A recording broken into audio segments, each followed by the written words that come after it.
आज है 30 मई 2026 की बाप दादा के महावाक्य। बाप दादा कहते, मीठे बच्चे, हाँ जी बाबा, अपना सब कुछ ईश्वरीय सेवा में सफल कर भविष्य बना लो, क्योंकि मौत सिर पर है।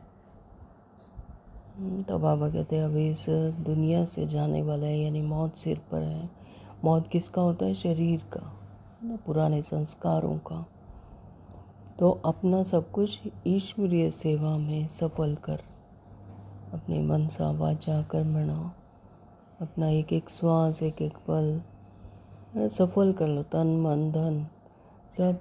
बाबा कहते सेवा में सफल कर भविष्य बना लो, क्योंकि मौत सिर पर है। प्रश्न किया, ज्ञान सुनते भी बच्चों में उसकी धारणा क्यों नहीं होती है? उत्तर है, क्योंकि विचार सागर मंथन करना नहीं आता है। बुद्धि योग देह और देह के संबंधों में लटका हुआ है। पहले जब बुद्धि से जब मोह निकले, तब कुछ धारणा भी हो। मोह ऐसी चीज है जो एकदम बंदर बना देता है।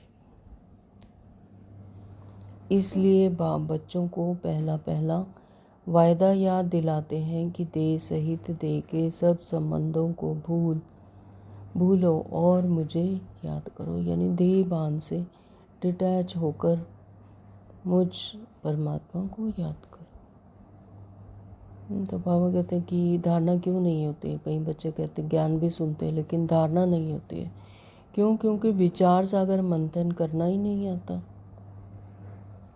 उठ तो नशा चढ़े। तो बाबा कहते हैं जैसे अपना सागर मंथन नहीं करते, अपना मनन मंथन नहीं करना आता, तो फिर बुद्धि योग नहीं जुड़ता, देह और देह के संबंधों में ही लटका रहता है। मोह नहीं निकलता। तो कुछ धारणा भी हो तो मोह ऐसी चीज़ है कि वह धारणा करने नहीं देता। इसलिए बाप बच्चों को पहला पहला वादा यही याद दिलाते हैं कि देह सहित देह के सब संबंधों को भूलो और मुझे याद करो। गीत है, भोलेनाथ से निराला कोई नहीं। ओम शांति। ओम शांति। बाबा बाप बैठ समझाते हैं, अब बच्चों को यह तो अच्छी तरह मालूम है कि बेहद के बाप को ही कहा जाता है। तो यह अच्छी तरह से मालूम है कि बेहद के बाप को ही कहा जाता है, बिगड़ी को बनाने वाला। वही बिगड़ी को बनाने वाला, दुखों को हरने वाला, दुखों से लिबरेट करने वाला। श्री कृष्ण बिगड़ी को सुधार नहीं सकते। गीता का भगवान श्री कृष्ण नहीं, शिव है। शिव बाबा रचयिता है और श्री कृष्ण है रचना। स्वर्ग का वर्षा देने वाला स्वर्ग का रचयिता ही हो सकता है। यही भारत की मुख्य बड़े से बड़ी भूल है। श्री कृष्ण को बाबा कोई कह नहीं सकता, वर्षा बाबा से ही मिलता है और भारत को ही मिला था। भारत में ही श्री कृष्ण सहजादा राधे सहजादी गाई हुई है। महिमा ऊंचते ऊंच एक बाप की है। श्री कृष्ण है ऊंचते ऊंच रचना, विश्व का मालिक। उनको कहा जाता है सूर्यवंशी डेटी डायनेस्टी। गीता आदि सनातन देवी देवता धर्म का शास्त्र है। सतयुग में तो किसी को ज्ञान सुनाया ही नहीं। संगम पर ये है हमारी गीता। अभी जो परमात्मा डायरेक्ट हम बच्चों को सुनाते हैं, आत्माओं को सुनाते हैं, ये है सच्ची गीता। गीता आदि ये कब सुनाते हैं? संगम पर ही बाप ने सुनाया है। फिर इसी की यादगार बनती है द्वापर युग से। तो चित्रों में भी पहले यह सिद्ध करना है कि दोनों के चित्र देते हैं। गीता का भगवान यह रचयिता है, तो पुनर्जन्म रहित है, जो पुनर्जन्म रहित है, ना कि श्री कृष्ण रचना। तुम जानते हो शिव बाबा ही हीरे तुल्य बनाते हैं। गाया भी जाता है, हीरे तुल्य कौड़ी तुल्य। श्री बाबा ही इस समय संगम युग पर हम आत्माओं को फिर से हीरे तुल्य बनाते हैं। तो गाया भी जाता है, हीरे तुल्य कौड़ी तुल्य। कौड़ी तुल्य अभी तमो प्रधानता में जब आत्मा आ जाती है तब बन जाते हैं कौड़ी तुल्य। फिर श्रीमत देकर अपनी जागृति दिलाकर बाबा हमें क्या बनाते हैं, हीरे तुल्य बनाते हैं। बच्चों की बुद्धि में यह रहना चाहिए कि बाप का फरमान है, तुम मुझे याद करो और वर्षे को याद करो। वह है बेहद का बाप। कृष्ण तो है हद का मालिक, भल विश्व का राजा बनता है। शिव बाबा तो राजा नहीं है ना। गीता की वास्तव में बड़ी महिमा है, साथ साथ भारत की भी महिमा है। तो शिव बाबा तो कोई राजा नहीं है, ना ही राजा बनते हैं। राज्य भाग्य हम बच्चों को देते हैं। तो गीता का वास्तव में बड़ी महिमा है। बाबा कहते साथ साथ भारत की भी महिमा है। भारत सब धर्मों का बड़ा तीर्थ है। सिर्फ कृष्ण का नाम डालने के कारण सारा महत्व उड़ गया है। इस कारण ही भारत कौड़ी तुल्य बन गया है। तो ड्रामा अनुसार परंतु सावधान करना होता है। बाप समझाते हैं, बहुत अच्छी रीति है। दिन प्रतिदिन गुह्य बातें सुनाते रहते हैं ना, तो इसमें इतने गुह्य पॉइंट्स निकलते हैं, इतने गुह्य बातें सुनाते रहते हैं। तो फिर पुराने चित्रों को बदल कर दूसरा बनाना पड़े, तो यह तो वो अंत तक होता ही रहेगा। पहले आत्मा को अंगूठा मिसल कहते थे, तो फिर बाबा ने फिर जब गुह्य रहस्य फिर आया तो फिर बिंदु स्वरूप। तो बच्चों को बुद्धि में अच्छी रीति रखना चाहिए। शिव बाबा हमको, तो बाबा कहते हैं कि बच्चों को बुद्धि में ये अच्छी रीति याद रखना चाहिए कि शिव बाबा हमको वर्षा दे रहे हैं। कहते हैं मामिकम याद करो तो विक्रम विनाश होंगे। जितना जितना याद में रहेंगे, बुद्धि योग परमात्मा से लगा रहेगा, तो विक्रम विनाश होंगे। कृष्ण को याद करने से विक्रम विनाश नहीं होंगे। तो श्री कृष्ण को याद करने से विक्रम विनाश नहीं होंगे। परमात्मा पिता को याद करने से, शिव को याद करने से विक्रम विनाश होंगे। वह सर्वशक्तिमान तो है नहीं, सर्वशक्तिमान बाप है। वर्षा भी वह देते हैं। मनुष्य कृष्ण को ही याद करते रहते हैं। अच्छा समझो, कृष्ण ने कहा है, वह भी कहते हैं देह के संबंध छोड़ मामेकम याद करो। तो आत्मा तो बाप को याद करेगी ना। तो चाहे कोई किसी भी इष्ट देवी देवता को याद करता है, लेकिन उसका एवजा, उसका फल देने वाला तो परमपिता परमात्मा शिव ही है। तो बाबा ने मुरलियों में भी बताया कि कोई किसी भी रूप में मुझे याद कर रहा है ना, चाहे भक्ति मार्ग में भी जो भक्ति कर रहे हैं, तो उसका फल देने वाला भी बाप ही है ना। तो वो उसी रूप में आकर उसको फल देते हैं, उसका जो भी भक्ति का जो भी उसका एवजा है उसको फल देते हैं, है ना। तो वो परमात्मा पिता शिव ही देते हैं। कृष्ण तो सभी आत्माओं का बाप नहीं है, तो श्री कृष्ण को तो बाप नहीं कहेंगे। वो तो बच्चा है, first Prince of the world है। आत्मा भाई है, जन्म मरण में आते हैं, पुनर्जन्म लेते हैं, है ना, पूरे 84 जन्म लेते हैं। तो बाबा कहते हैं कि उनको बाप नहीं कह सकते। तो यह सब विचार सागर मंथन कर बुद्धि में धारण करना चाहिए। कोई मोह में फंसने के कारण फिर धारणा ही नहीं कर सकते हैं। तुम गाते आए हो और संग तोड़ आप संग जोड़ेंगे ना। तो जब दुख में थे, अज्ञानता में थे, तो कहते हैं कि हम और संग तोड़ आप संग ही जोड़ेंगे। जब आप आएंगे आप पर बलिहार जाएंगे।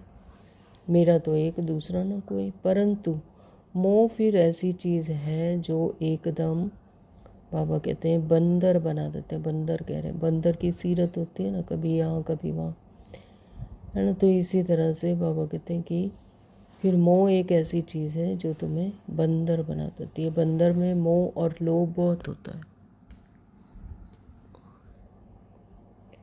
तो साहूकार लोगों को भी समझाया जाता है कि अभी मौत सामने खड़ा है, यह सब ईश्वरीय सेवा में लगाओ, भविष्य बना लो। परंतु बंदर मुआफिक लटक पड़ते हैं, छोड़ते नहीं हैं। बाप कहते हैं जो भी देह सहित देह के संबंध हैं उनसे बुद्धि योग हटाओ। अपने आप को जब आत्मा निश्चय कर लिया और ये देह और देह के भान के बॉडी कॉन्शियसनेस, रोल कॉन्शियसनेस का परिचय मिल गया, पता लग गया कि ये ड्रीम वर्ल्ड है, हम यहाँ पर अपना पार्ट निभाने के लिए हैं। तो जब इसी में ही उलझते रहेंगे तो परमात्मा को कब याद करेंगे। तो बाबा कहते हैं बुद्धि योग इनसे हटाओ। ऐसा नहीं है कि जंगलों में चले जाना है, हट तप करना है, ऐसा बाबा ने कभी नहीं कहा। अपनी गृहस्थ व्यवहार में रहते हुए ही देह संबंधों का तोड़ भी निभाना है। तो लेकिन बुद्धि योग, स्मृति सिर्फ क्या कर रखनी है, परमात्मा की तरफ रखनी है कि मैं आत्मा हूँ, इन सब से न्यारी हूँ, इन सब से डिटैच हूँ। और जो भी सराउंडिंग, जो भी आत्माएं आ रहे हैं वो भी अपने देह में आ रहे हैं, तो उनके प्रति भी यही भावना कि ये सब भी आत्मा है, अपना अपना रोल प्ले कर रहे हैं। बाप की श्रीमत पर चलो। तुम कहते हो यह धन, बाल बच्चे आदि सब ईश्वर ने दिया है।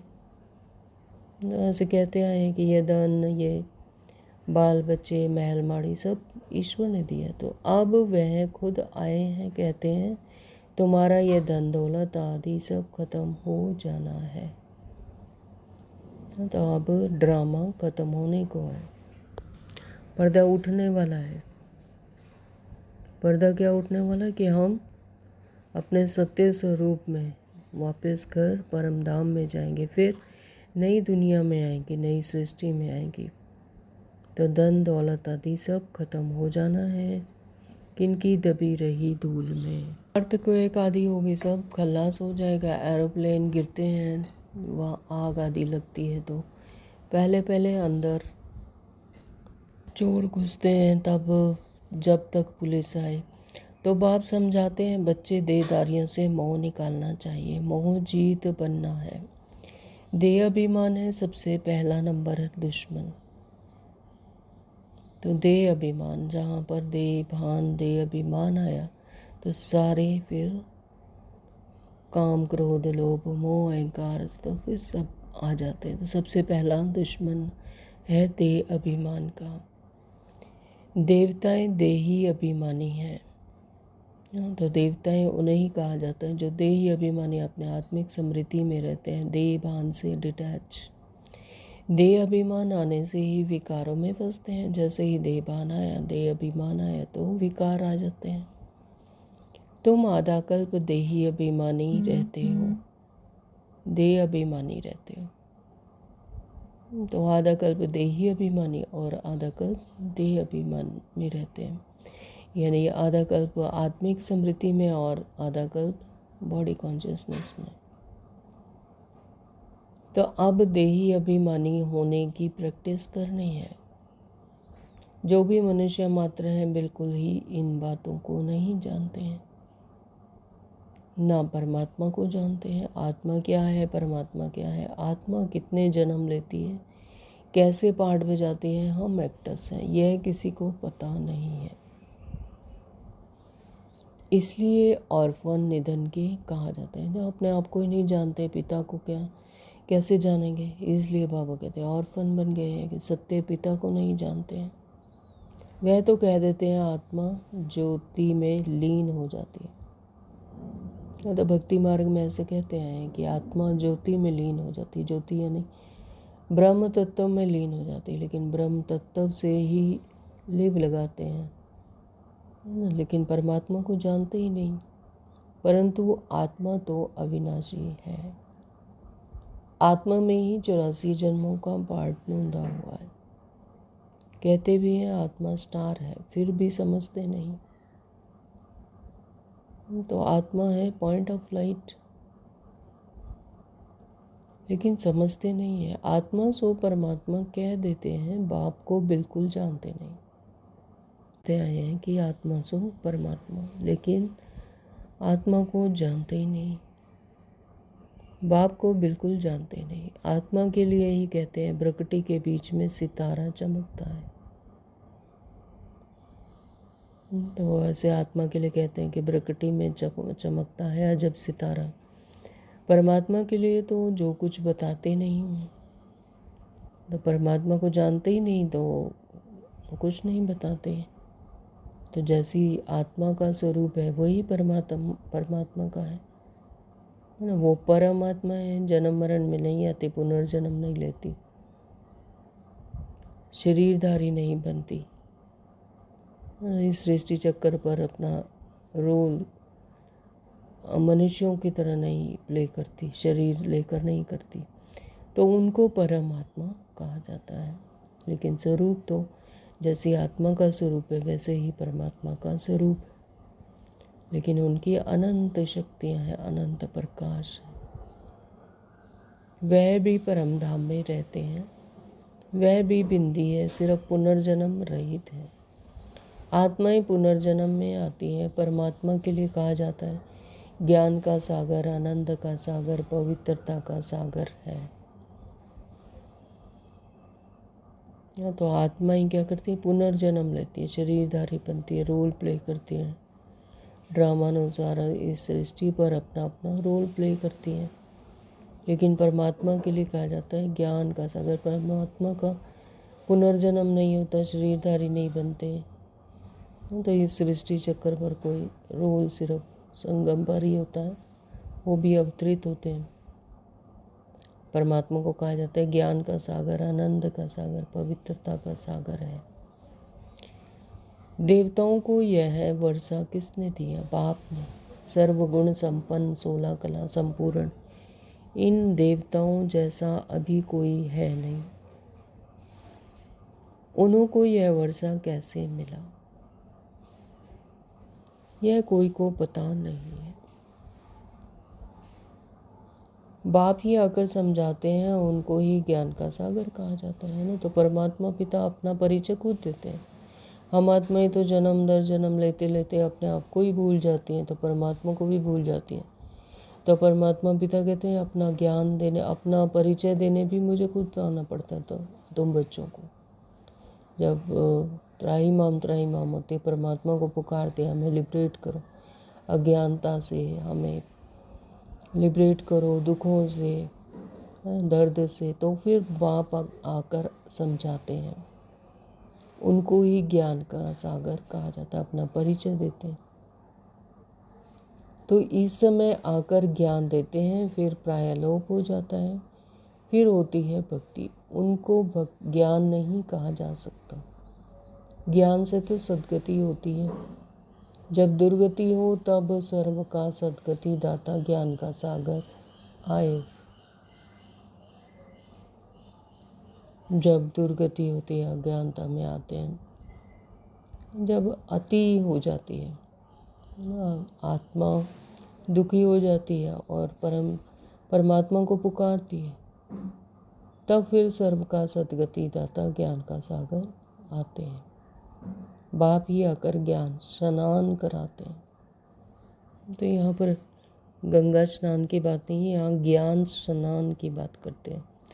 आत्मा की शुद्धि होती है ज्ञान स्नान से।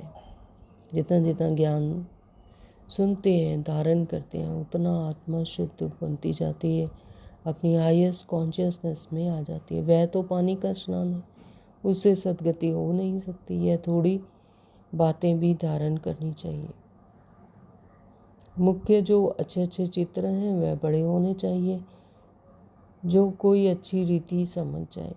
अक्षर बड़े अच्छे हों, चित्र बनाने वाले को यह बुद्धि में रखना चाहिए। किसी को भी बुलाना है, निमंत्रण दे कर कि आकर परमपिता परमात्मा का परिचय लो और भविष्य 21 जन्म के लिए बाप से वर्षा लो।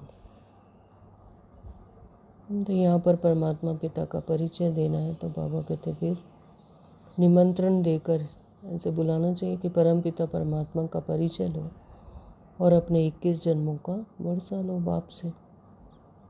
भाइयों बहनों, पारलौकिक बाप से बेहद सुख का स्वराज्य कैसे मिलता है, सो आकर समझो।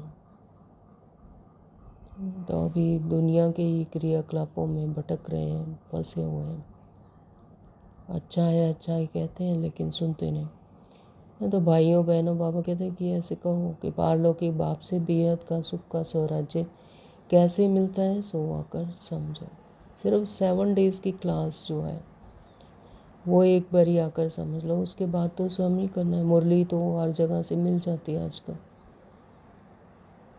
तो फिर सिर्फ मुरली का मनन मंथन करना है। एक बार ही योग लगाना, योग क्या, याद करना परमात्मा को, पूरे सृष्टि चक्र का ज्ञान, कल्प वृक्ष का ज्ञान, गोले का चित्र जो दिखाया है उसमें चारों युगों का बताया है।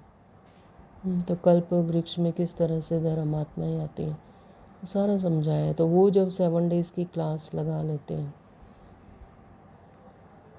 तो शांति में रहना आ जाता है। तो फिर कहीं पर भी जाओ, चलते फिरते कुछ भी करते, कहीं बाबा ने ये नहीं कहा कि अपना कोई कर्म कांड छोड़ना है, मतलब गृहस्थ व्यवहार का कुछ भी छोड़ना है। सभी संबंधों को निभाते हुए सिर्फ एक बुद्धि से परमात्मा को याद करना है। तो उससे कितने 21 जन्मों के भी नहीं, पूरे कल्प का राज्य भाग्य प्राप्त होता है, सुख का स्वराज्य मिलता है। तो बेहद के बाप से वर्षा पाना सीखो, इसमें डरने की कोई बात ही नहीं। 63 जन्मों से पुकारते आ रहे हैं, भक्ति करते आ रहे हैं, इष्ट देवी देवताओं की पूजा करते आ रहे हैं, जो कि हमारे तरह ही मनुष्य हैं। हाँ, तो उससे कुछ मिला क्या? 63 जन्मों से पुकारते आ रहे हैं, तो अभी तक तो फिर सब कुछ मिल जाना चाहिए था, नहीं मिला ना। तो बेहद का बाप से वर्षा पाना सीखो, इसमें डरने की कोई बात ही नहीं। बुलाते रहते हैं, ये पतित पावन आओ। तो अभी 1 मिनट के साइलेंस में परमात्मा पिता को आत्मिक समृद्धि से बिंदु स्वरूप में याद करें।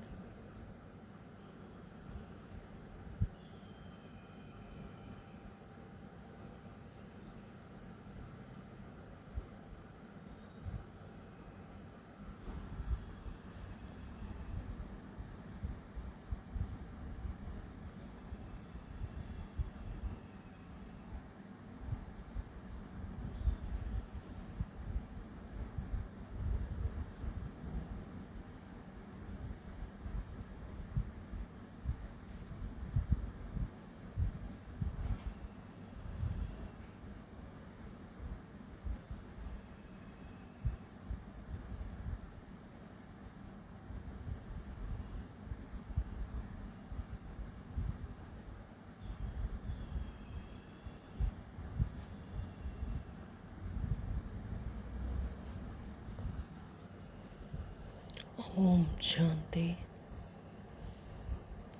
बाप भी कहते हैं काम महाशत्रु है, पावन दुनिया में जाना है तो पवित्र जरूर बनना है। पतित उनको कहा जाता है जो विकार से जन्म लेते हैं। सतयुग त्रेता में विष होता नहीं, उनको कहा ही जाता है संपूर्ण निर्विकारी दुनिया, विकार है ही नहीं। फिर यह तुम क्यों पूछते हो बच्चे कैसे पैदा होते हैं? तुम निर्विकारी हो बनो, बच्चा जैसे होना होगा वैसे होगा, है ना। तो कई ऐसे व्यर्थ के क्वेश्चन पूछते हैं कि बच्चा कैसे पैदा होगा जी, तो पत्ते गिरते हैं तो वो कहाँ जाएंगे, इस तरह से क्वेश्चन भी करते हैं। तो मतलब व्यर्थ चलता है, जो जैसा होना होगा वैसा होगा। तो पहले तो तुम पढ़ाई तो करो, पढ़ाई कर कर वो राज्य भाग्य तो पाओ, जो होना होगा वैसा होगा, अच्छा ही होगा, कल्याण ही होगा। तुम यह पूछते ही क्यों हो? तुम बाप को याद करो तो जन्म जन्मांतर के विकर्म विनाश हो जाएं। यह है ही पाप आत्माओं की दुनिया, वह है पुण्य आत्माओं की दुनिया। सृष्टि इतनी, प्रकृति इतनी सतो प्रधान है, वहाँ पर आत्माएं इतनी सतो प्रधान है कि वहाँ पर जैसे यहाँ पर गंदा होता है, जैसे पत्ते गिरते हैं और इस तरह से, तो वहाँ पर ऐसा नहीं होता है। वहाँ पर इस तरह से कोई प्रकृति इतनी गंदी नहीं होती है वहाँ पर। अभी भी जो बाद में जो खंड बने हैं, जैसे कि फॉरेन कंट्रीज़ के कहते हैं, तो वहाँ पर कितने स्वच्छ हैं, वहाँ पर हवा पानी है ना, तो और प्रकृति कितनी स्वच्छ है। तो उसका कारण क्या है कि वो बाद में इमर्ज हुए हैं, बाद में आए हैं वो खंड, है ना। तो जो पहले आए हैं तो अभी देखो यहाँ पर तमो प्रधानता ज़्यादा है, वहाँ पर वो इतने तमो प्रधान नहीं बने, तो इसलिए अभी तक प्रकृति भी वहाँ पर इतनी गंदी नहीं हुई है जितनी कि यहाँ पर हुई है। तो ये नियम है प्रकृति का, वह है पुण्य आत्माओं की दुनिया। जो जितना जितना पुराना होता जाता है वो फिर उतना ही अस्वच्छ होता जाता है, गंदा होता जाता है। तो बाबा कहते हैं वह है पुण्य आत्माओं की दुनिया। वहाँ पर जैसा पुण्य आत्मा है, जैसे आत्मा की स्थिति है, वैसे ही मैनिफेस्ट होता है बाहर की प्रकृति, बाहर की पांचों तत्व, है ना। तो उसी तरह से मैनिफेस्ट होते हैं। तो इसीलिए वहाँ पर सब कुछ सतो प्रधान है। तो यह अच्छी रीति बुद्धि में बिठाना है। भक्ति का फल भगवान आकर देते हैं, बाप ही स्वर्ग की सदगति कर स्वर्ग का मालिक बनाते हैं। तो भगवान ही आकर ये भक्ति का फल देते हैं। भक्ति का फल क्या है? ज्ञान। जब भक्ति पूरी हो जाती है, कंप्लीट होती है, तब ज्ञान मिलता है। बाप ही सर्व की सदगति कर स्वर्ग का मालिक बनाते हैं। हमने भी बहुत भक्ति की और भक्ति का फल ही फिर ज्ञान मिला। ये अंदर से समझ आया, बहुत गहरा समझ आया कि हाँ वाकई जब भक्ति पूरी हुई, कंप्लीट हुई, बहुत भक्ति की, उसके बाद फिर ज्ञान मिला। फिर बाबा जैसे उंगली पकड़ कर लेकर आया ज्ञान। बाप कहते हैं अब पवित्र बनो, मामेकम याद करो, यह है महामंत्र।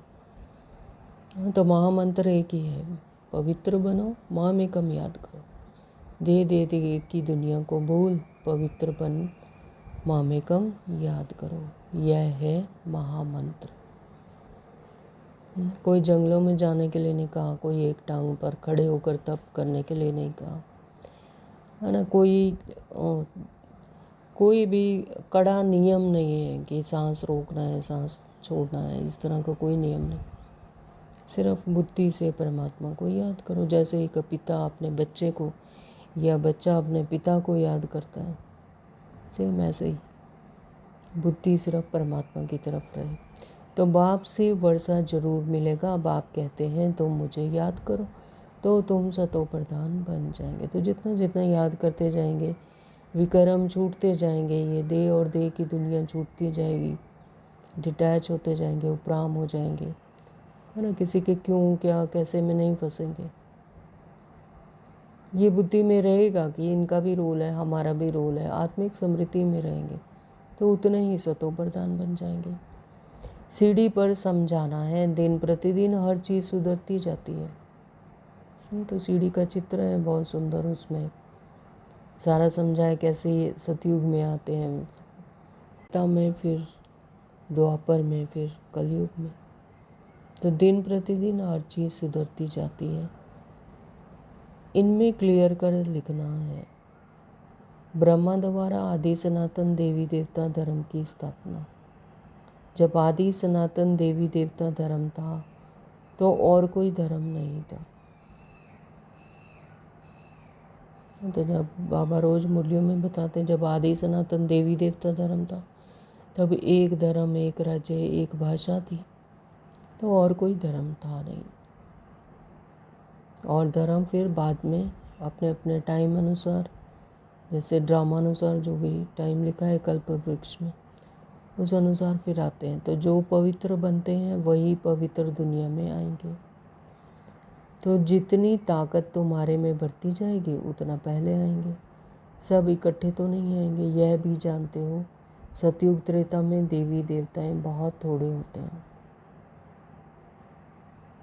तो सब तो इकट्ठे नहीं आएंगे। बाबा यह भी जानते हैं, बाबा कहते हैं यह भी जानते हो, सतयुग त्रेता में देवी देवताएं बहुत थोड़े होते हैं। तो जिनकी नूंद है, जिनका प्रारब्ध है, ये ऐसा ही है जैसे यहाँ पर एग्ज़ाम होता है तो कोई फर्स्ट आता है, कोई सेकंड आता है ना। तो इसी तरह से फिर जो सतयुग त्रेता की जिनकी प्रारब्ध होगी तो उसी अनुसार आप आत्माएं अपने आप उतरती हैं सृष्टि चक्कर पर अपने रोल के लिए। तो पीछे वृद्धि को पाते हैं, फिर प्रजा में तो ढेर होंगे, फिर धीरे धीरे और आत्माएं उतरती हैं जिनका जब जब रोल होता है।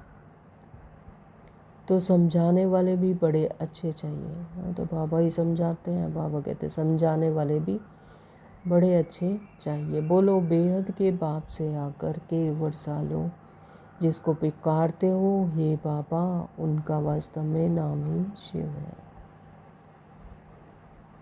तो जिनको पुकारते बाबा पुकारते हैं, बाबा कितना प्यारा शब्द है। इसमें कोई हाथ जोड़ने की, पैर जोड़ने की बात नहीं है ना। पिता है बाबा, जब शब्द आता है तो स्नेह उमड़ता है। तो बाबा कहते हैं बाबा का तो उनका वास्तव में ही नाम क्या है, शिव है। ईश्वर व प्रभु भगवान कहने से वह नहीं समझते कि वह बाप है, उनसे वर्षा मिलना है। तो वर्षा जैसे ही बच्चा ने जन्म लिया तो पिता का वर्षे का अधिकारी बन गया। तो यहाँ पर भी बाप के वर्षे के अधिकारी बनते, बाप समझने से। शिव बाबा कहने से वर्षा याद आता है, तो उनको कहते हैं शिव परमात्माए नमः। शिव को ही परमात्माए नमः कहते हैं। परमात्मा शिव को ही परमात्माए नमः कहते हैं, बाकी सबको देवताए नमः कहते हैं। श्री कृष्ण देवताए नमः, गणेश देवताए नमः, सभी के साथ देवताएं लगता है, लेकिन शिव के साथ हमेशा क्या लगता है, परमात्माए नमः, शिव परमात्माए नमः। तो हर एक अक्षर को बहुत अच्छी रीति क्लियर कर समझाना होता है।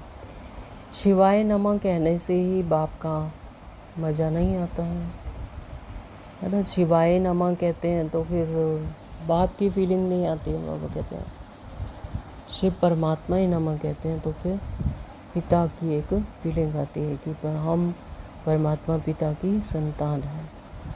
तो मनुष्यों ने तो सब नाम अपने ऊपर रख दिए हैं।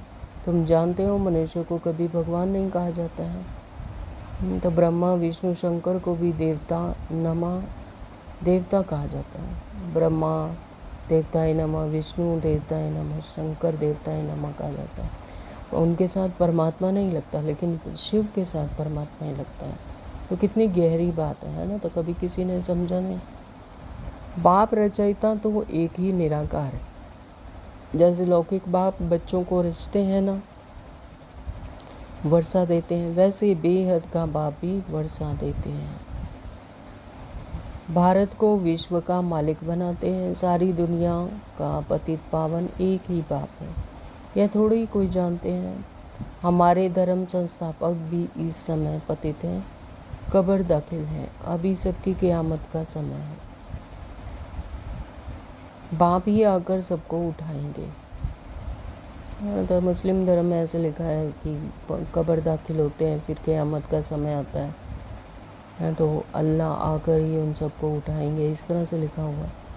तो हमारे धर्म संस्थापक भी इस समय पतित हैं, तो कब्र दाखिल हैं, यानी अपने देह में और देह की दुनिया में ही फंसे हुए हैं। अपने आप को रोल कॉन्शियसनेस मानते हैं, अपने रोल कॉन्शियसनेस में है, रोल मानते हैं, देह मानते हैं, अपने आत्मिक स्वरूप को भूल गए। तो बाप ही आकर उठाएंगे, यानी परमात्मा पिता ही आकर हमें वो जागृति दिलाते हैं। क़यामत के समय ही खुदा भगवान आते हैं, वही ज्ञान का सागर है। लिखा हुआ है सागर के बच्चे भस्मीभूत हो गए थे, अर्थात काम चिता पर बैठ काले आयरन ईस्ट बन गए थे। फिर सुंदर कैसे बनेंगे? बाप कहते हैं याद की यात्रा से। हाँ, तो उसकी भी रीति बताई है बाबा ने कि तमो प्रधान में आ गए, लोअर कॉन्शियसनेस में आ गए, है ना, पतित बन गए। तो लेकिन फिर सुंदर कैसे बनेंगे, यानी फिर से पवित्र कैसे बनेंगे? तो बाप कहते हैं याद की यात्रा से। एक ही महामंत्र है, माँ में कम याद करो। योग अक्षर कहने से मनुष्य मूंझ जाते हैं। हाँ, तो योग कहते हैं तो बड़ा मुश्किल लगता है कि योग पता नहीं क्या हो। लेकिन योग क्या है? याद ही है। याद कहने से फिर सरल हो जाता है। या तो माँ अपने बच्चे को याद करती है, तो कोई उसकी फ़ोटो लेके नहीं याद करती है कि अब मैं काम काज ख़त्म करूँ और फिर उसकी फ़ोटो लेके फिर बच्चे को याद करूँ। नहीं, उसको हमेशा याद है ही, कुछ भी करते हुए, सोते जागते खाते पीते उसको अपना बच्चा याद है। तो इसी तरह से हम आत्माओं को भी परमात्मा पिता को ऐसे ही याद करना है। कोई पर्टिकुलर जगह पर, कोई पर्टिकुलर समय पर जाकर याद करने की बात नहीं है। पापा कहते हैं चलते फिरते हमेशा ही बुद्धि से परमात्मा को याद करना है। अक्सर बाप कहते हैं मुझे याद करो तो अंतमति सो गति हो जाएगी, है ना। तो क्यों जो पुराने जैसे संत महात्मा थे, पहले गुरु गोसाई थे, वो जंगलों में चले जाते थे गृहस्थ व्यवहार छोड़कर, है ना, परमात्मा को याद करते थे अपनी रीति से। आत्मा और परमात्मा नहीं समझते थे, लेकिन याद करते थे, जप तप करते थे। क्यों? क्योंकि जैसे उन्हें पता था कि अंतमति सो गति, है ना, जैसे अंत में मति होगी वैसी गति। तो वो बहुकाल का प्रैक्टिस करते थे उसके चीज़ के लिए कि अंत में हमारी मति जो है वो परमात्मा की तरफ ही रहे। इसलिए इतना कठोर जप तप और हठ योग किया करते थे, है। तो उसका यही कारण था कि अंतमति सो गति। तो पाप ही कहते हैं मुझे याद करो तो अंतमति सो गति। तो हमें बुद्धि से परमात्मा को याद करना है, अपने आप को आत्मा समझना है कि ये सब रोल है, ये सब खत्म हो जाएगा, लेकिन मैं आत्मा अपने पिता को, मेरी अंतमति सो गति तभी होगी जब मेरे बहुकाल का प्रैक्टिस होगी परमात्मा को याद करने की। देह और देहभान की बातों में फंसे रहे तो फिर यहीं पे घूमते रहेंगे। कितना सहज समझाते हैं, फिर भी यह बातें बुद्धि में क्यों नहीं बैठती हैं? देह अभिमान बहुत है, इसलिए धारणा नहीं होती। बार बार फिर देह की तरफ चले जाते हैं, देह अभिमान में आ जाते हैं। मैं राम हूँ, श्याम हूँ, गीता हूँ, सीता हूँ, डॉक्टर हूँ, बैरिस्टर हूँ, स्त्री हूँ, पुरुष हूँ, भाई हूँ, बहन। हाँ, तो देह अभिमान में आ जाते हैं, देह भान में आ जाते हैं, तो इसलिए धारणा नहीं होती है। बाबा बड़ी अच्छी युक्ति बताते हैं, बेहद के बाप ने जिसको याद करते हैं उसने क्या कर किया।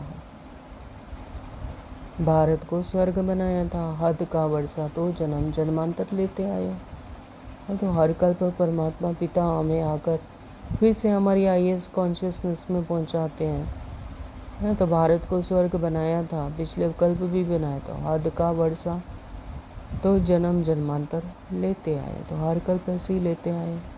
अब बेहद के बाप से 21 जन्म के लिए बेहद का वर्षा लो। सतयुग त्रेता से देवताएं राज्य करते थे, सूर्यवंशी, फिर चंद्रवंशी, 100 वैश्यवंशी, फिर शूद्रवंशी। 100 अक्षर डालने से सिद्ध होता है कि वही पुनर्जन्म लेते हैं। तो जो सतयुग में आया, फिर चंद्रवंशी बनते, फिर वैश्य बनते, फिर शूद्रवंशी यानी कलयुग में आ जाते हैं। तो इससे सिद्ध होता है कि वही तो पुनर्जन्म लेते हैं, वर्णों में आते हैं। तो बाप समझाते तो सबको हैं, तुम सम्मुख बैठे हो तो खुश होते हो। कोई की तकदीर में नहीं है तो सर्विस करते ही नहीं है। तो ये कशिश भी अंदर से, अपने भीतर से आती है। कोई की बाबा कहते तकदीर नहीं है, जिनका तकदीर में नहीं है तो सर्विस नहीं करते हैं। हम किसी को स्कूल में डालते हैं, बहुत सब कुछ सारी सुविधाएं देते हैं, लेकिन फिर भी पढ़ते नहीं हैं।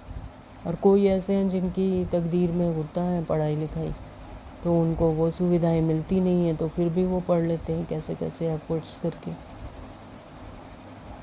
है ना। तो कोई की तकदीर में नहीं है तो सर्विस करते नहीं है। सर्विस करेंगे तो नाम होगा, कहेंगे बाबा की बच्चियाँ कितनी होशियार हैं, सब काम करती हैं।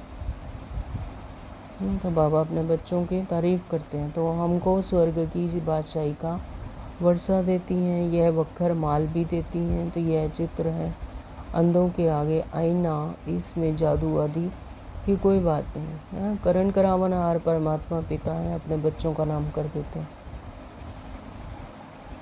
पवित्रता की मुख्य बात है, समझते हैं यह अंतिम जन्म है, स्वर्ग में चलना है तो पवित्र जरूर बनना है। मेन बात है पवित्र बनने की, मनसा वाचा कर्मणा पवित्र बनना। तो बुद्धि में भी किसी के प्रति भी कोई पतित बात ना आए, है ना, मुख से कोई कड़वे बोल ना बोले जाए, कर्मणा में कोई पतित काम, जो रावण राज्य के जो कर्म है वो ना हो, यानी पवित्र बनना है। तो विनाश सामने खड़ा है, पावन जरूर बनना पड़े। सन्यासी घर बार छोड़ते हैं पावन बनने के लिए। बाप कहते हैं विनाश सामने खड़ा है, मुझे याद करो तो बेड़ा पार हो जाए। अच्छा, मीठे मीठे सिकलदे बच्चों प्रति माता पिता बाप दादा का याद प्यार और गुड मॉर्निंग। रूहानी बाप की रूहानी बच्चों को नमस्ते। हम रूहानी बच्चों की रूहानी माता पिता बाप दादा को याद प्यार गुड मॉर्निंग, नमस्ते जी, शुक्रिया मेरे मीठे बाबा, आपका दिल से बहुत बहुत शुक्रिया। धारणा के लिए मुख्य सार में नंबर 1 बाबा ने कहा विनाश के पहले अपना सब कुछ सफल करना है। विनाश के पहले अपना सब कुछ सफल करना है। सफल क्या करना है? मन बुद्धि संस्कार परमात्मा को दे देना है। दे और दे के क्रियाकलापों में कोई भी मैं मेरा नहीं लगाना, क्योंकि ये मेरा नहीं, परमात्मा पिता को दे देना। कोई संकल्प भी आए तो उसको भी मैं मेरा नहीं लगाना। जब तक इस देह में संकल्प तो आएंगे, लेकिन इसको मैं मेरा लगाकर अपने हिसाब किताब नहीं बनाने, विकर्मों में नहीं फंसना है, परमात्मा को सौंप देना है, सब कुछ सफल करना है। मन धन तन मन धन, है ना, विनाश के पहले अपना सब कुछ मनसा वाचा कर्मणा सब सफल करना। तो यह है क़यामत का समय है, इसलिए पावन जरूर बनना है। तो पावन तभी बनेंगे जब देह और देह की दुनिया को से डिटैच होकर परमात्मा को याद करेंगे। नंबर 2 बाबा ने कहा देहधारियों से मोह निकाल, मोह जीत बनना है। हाँ, तो देहधारियों में कोई मोह में ना फंसे। मोह भी क्या है? विकार है। तो मोह में फंसते हैं तो फिर देह और देह की दुनिया में और ही फंसते जाते हैं, धंसते हैं। मोह जो है आंखें क्या कर देती है? बंद कर देती है। मोह देखने नहीं देती है ना, तो सच और झूठ मोह के कारण देख नहीं पाते हैं, समझ नहीं पाते हैं। तो देहधारियों से मोह निकाल, मोह जीत बनना है कि मैं आत्मा हूँ। ये सब कुछ क्या है?